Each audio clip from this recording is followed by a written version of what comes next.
Bura mar thicho oko jalup gavana mar kaunti ma Siaya William Oduol ochopo e od bura mar senet kawuono. Okinde ma kaunti assembly ma Siaya osebedo kalero gima omiyo Oduol onego teng' lwete mogo ka Oduol to ramo ni ne otemo mana reso kaunti ma Siaya e lwet jomibadhi. Nyakwa Ramogi wadani wadhiane mondo owinjane kaka weche chalo e od bura mar senet kama bura mar temo kata dwaro mar thicho oko Oduol kaka jalup gavana mar kaunti ma Siaya dhie nyime. Owinjane kaka weche chalo gie sani. I want to make a confirmation that yes,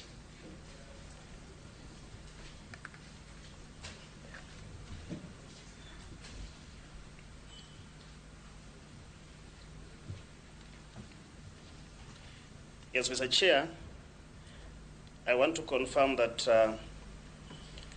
I was the chair of the special committee that investigated the removal from office of the Deputy Governor, Mr. William Oduol, by impeachment. That on 22nd May 2023, the Honorable Gordon Onyango Onguru, MCA East Assembly Ward, gave notice of motion seeking to remove the Deputy Governor from the office by way of impeachment. And by that, Mr. Chair, just to give a direction or maybe to guide the committee on the genesis of this, Mr. Speaker, or Mr. Chair, I want to inform the House or the committee that we had an initial process in which, Mr. Chair, a motion was passed in the House of the Assembly that followed some utterances by the Deputy Governor and some of his writings in one of our social media platforms, bitterly complaining about the state of affairs in Siaya. And Mr. Speaker, in the wisdom of members of the Assembly who are charged by the responsibility of doing oversight, we did find it well that we invite the Deputy Governor to the House to shed more light on his utterances.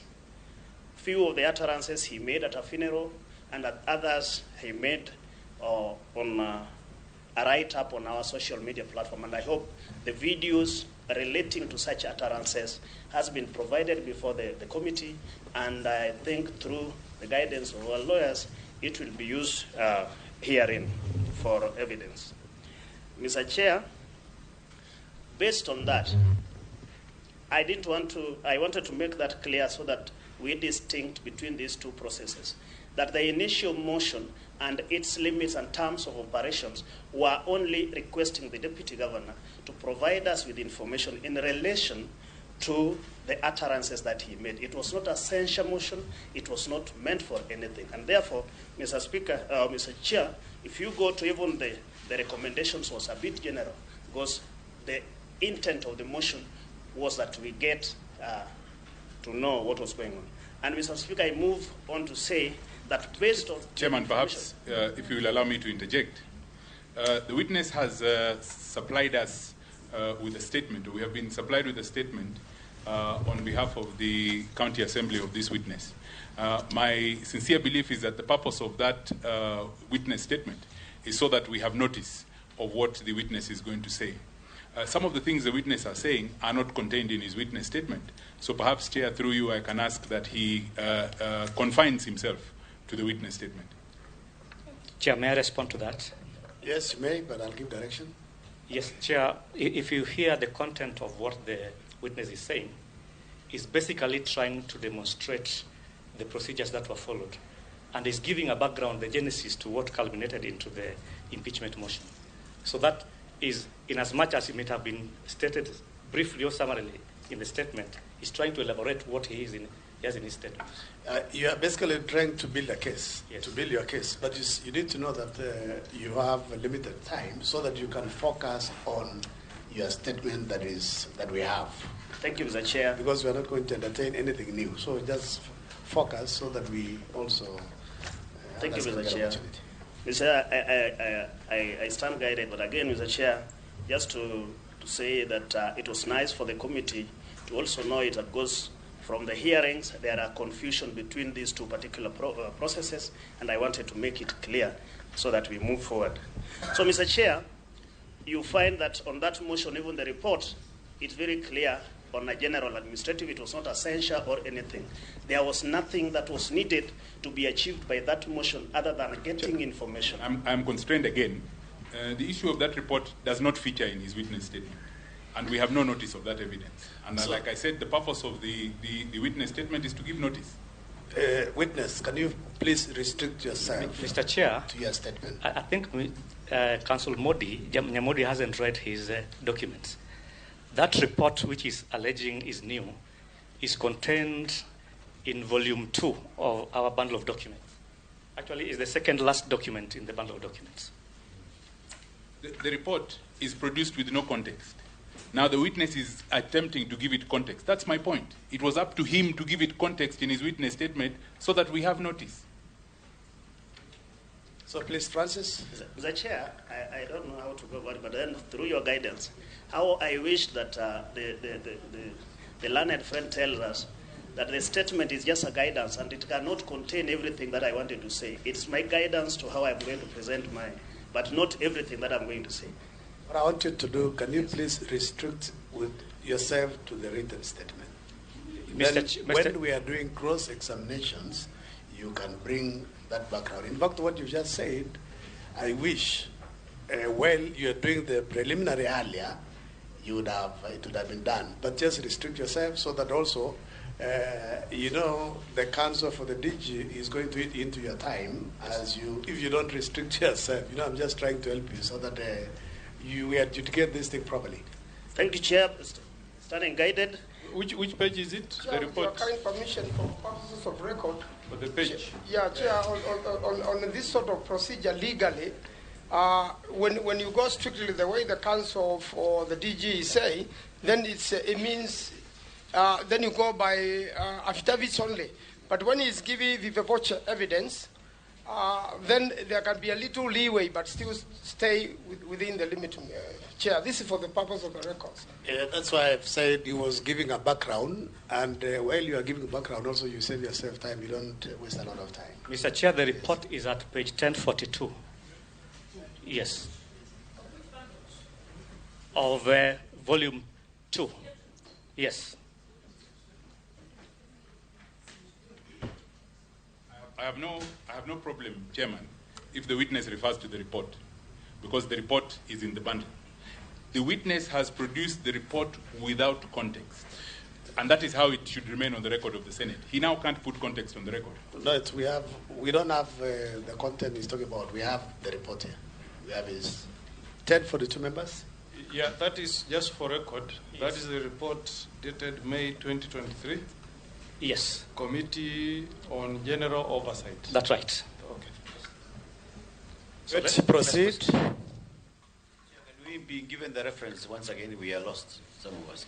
It is volume 2, page 1042. The report by the General Oversight Committee. The big file. The big bundle. Yeah, the big bundle. Yeah. Please kindly assist members quickly.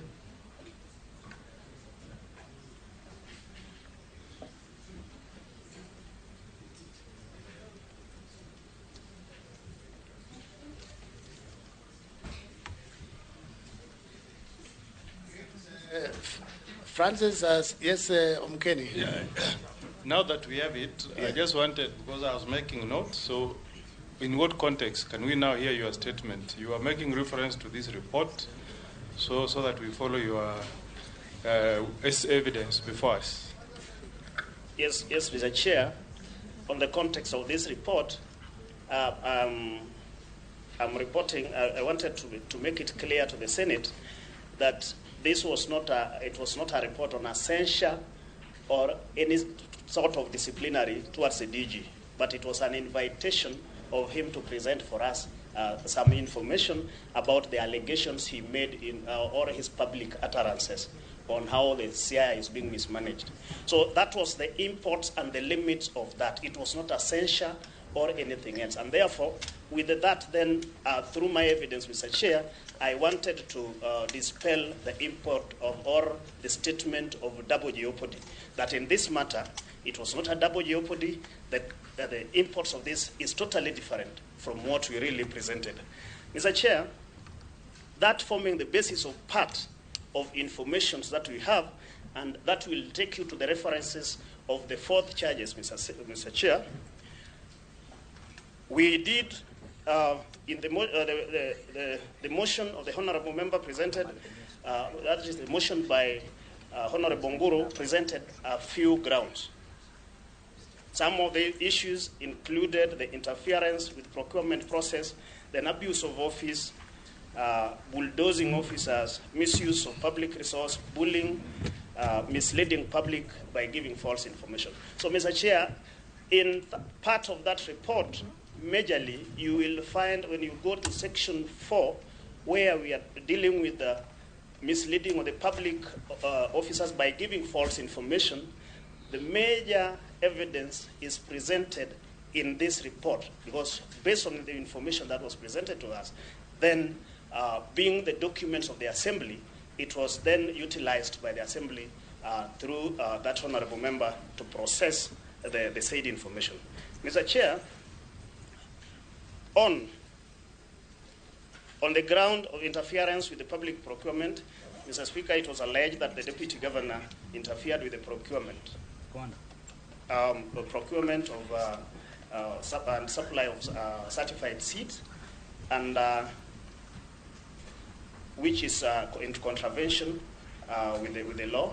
And Mr. Speaker, I want to confirm this, that through, as the chair, while we interrogated the Deputy Governor, actually it came out clear from his statement of his trying to inquire about these processes following some other articles that he saw somewhere. But again, these are the activities that our witnesses, or some of the witnesses who were complaining, said led to abortion of the process of procurement.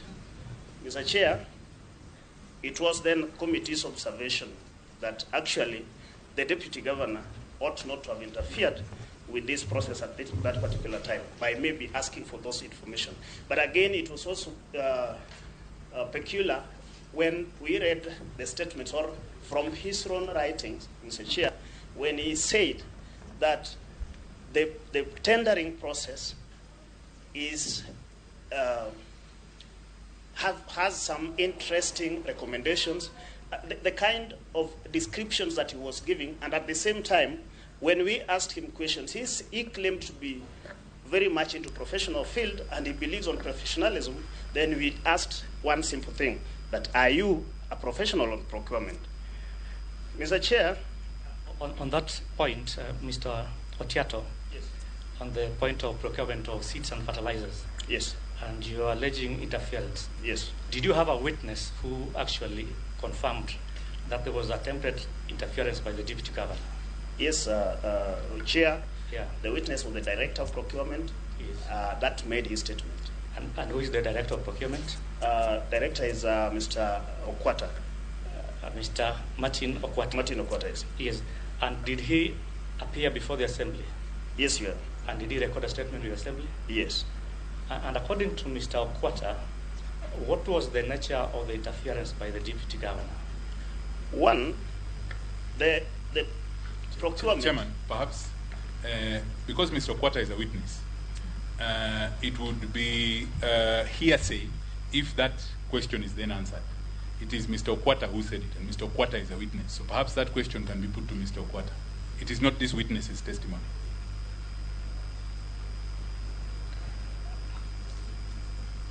Chair, what we are trying to say is that this evidence was given to the Assembly by a particular person, and that is what formed the basis of the opinion that there were... you can proceed. Chair, you know, this interruption keeps confusing me. What I've been following, you are making allegation that there was interference with procurement. And you are our first witness here. So I expect you to tell us on this particular allegation, this is the evidence I'm bringing before the committee, so that we follow. Whether it convinces us, that is us to pass judgment, but you tell us on procurement, there was interference, the evidence is on this volume, this is where you find it. Then, Chair, later on, the council is at liberty to challenge the veracity of that evidence. If it is hearsay, he will take that up on cross-examination. Otherwise, with this interruption, we will never follow up, you know. And I think that's where I was leading the witness to demonstrate.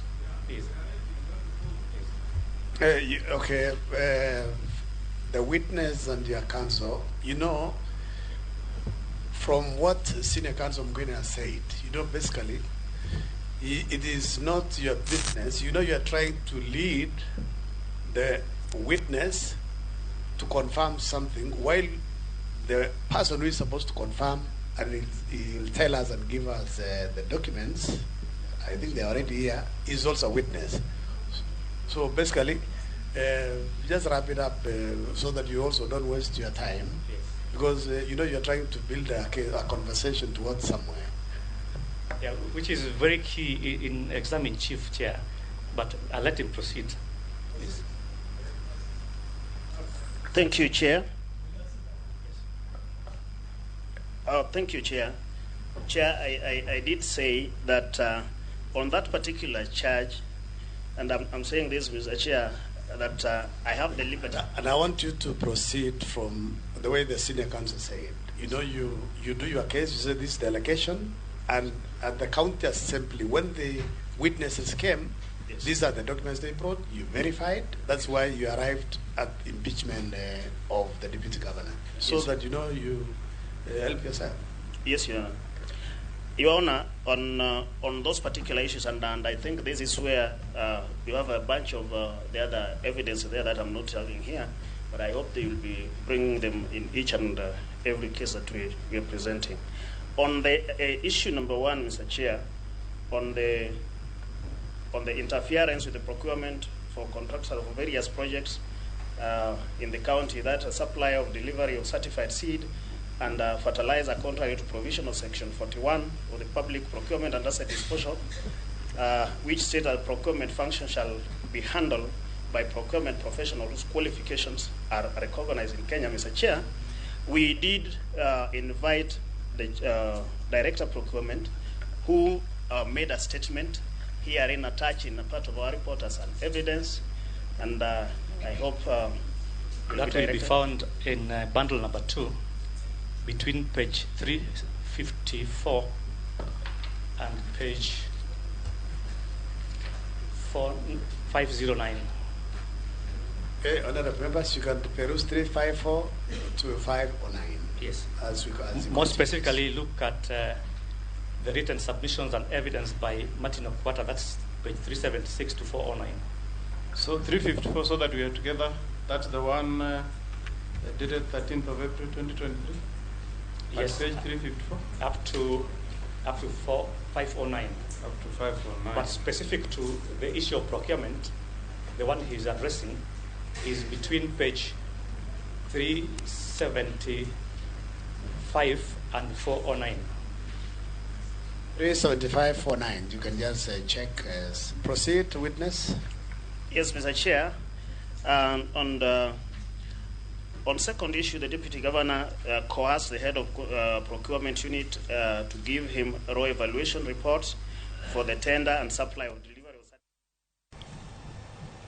Erokamano nyakwara Ramogi, mano kaka weche chalo e bura mar temo kata dwaro mar thicho oko jalup gavana mar kaunti ma Siaya William Oduol, ma bende buche koro chwal e nyim jokanyo ma winjo ng'ur mano chwal koda county assembly ma Siaya kata od bura mar county ma Siaya ewi dwaro margi mar thicho oko jalup gavana William Oduol. Gin weche ma bende pod wabiro medo luoni nyakwara Ramogi, kata kamano gi sani wadhi ane yweyo moro madundo ka waduogo pod wan